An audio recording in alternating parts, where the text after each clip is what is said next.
Morning, all. All right, so we're about an hour out from the start of this game. Now, the funny thing is that when I saw the original start time, I was like, oh, okay, so it's 3 o'clock. I felt like 3 o'clock my time.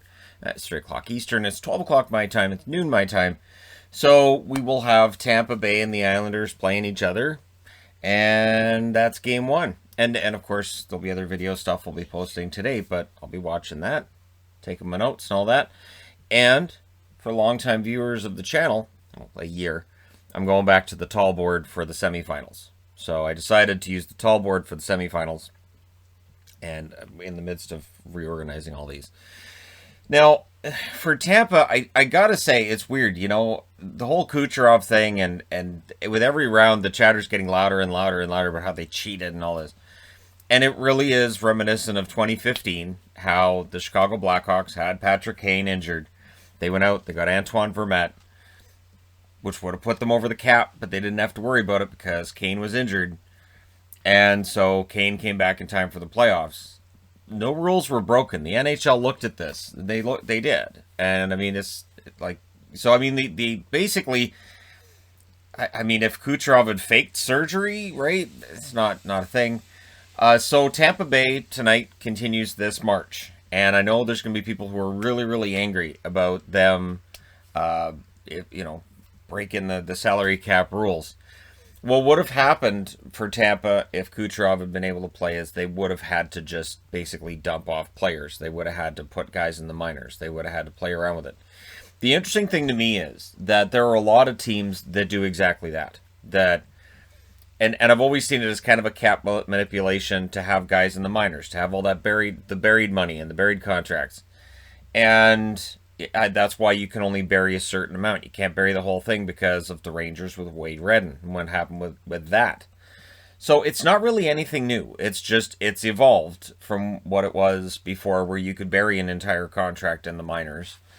And yeah, I mean, would Julian Brisebois have had headaches trying to get the team under the cap? Yes. Would they have still been a pretty darn good team? Absolutely.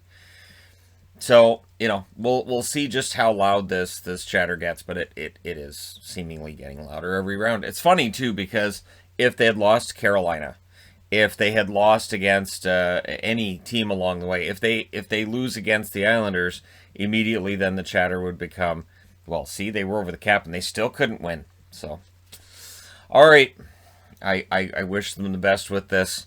Other news, and it's a very quiet news day because, again, we're in that space between the end of the season and the end of the postseason, right?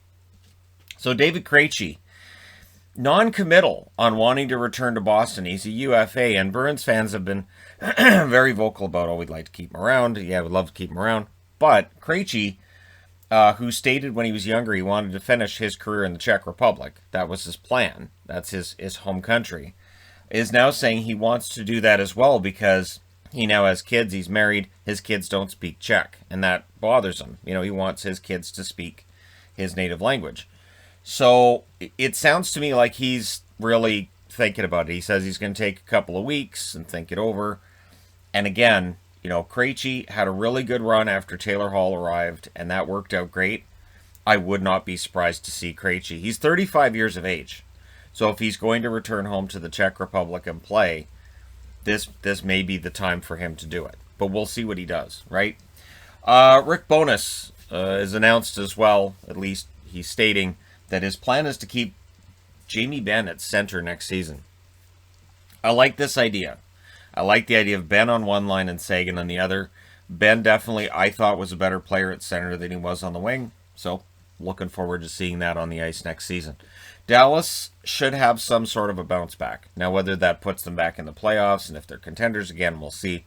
But they should have a bounce back from this season where there was just major injury problems going on, and they just never quite got it. And they couldn't win in after 60 minutes, right? If it's overtime, if it's a shootout, just forget it. Dallas is done. They could just push that aside. But there you go. Let me know your thoughts in the comment section below. As always, see, nice and quick today. No problems. Thank you guys so much for watching, for all your support. And if you haven't already hit like and subscribe, please do. Getting closer to 198,000 subscribers, which is an absolutely insane number. It's getting closer to that big 200K number, at which point we have some kind of a party. And if we do, I've now got a light that will work with that. This is the first video I've shot with the new studio light, and I like it. I think it works pretty well, and it also can be worked with my phone. So the only thing it can't do is it can't turn it on from my phone, but it can do everything else. It's got the app, kind of fun. The app's only got a 2.4 rating as well, so I don't know why the app only has a 2.4 rating. I think people figure it's going to do more than it does, but it's fun, and it goes every color, so that's going to be fun. All right, thank you guys so much for watching, for all your support. I will talk to you again soon.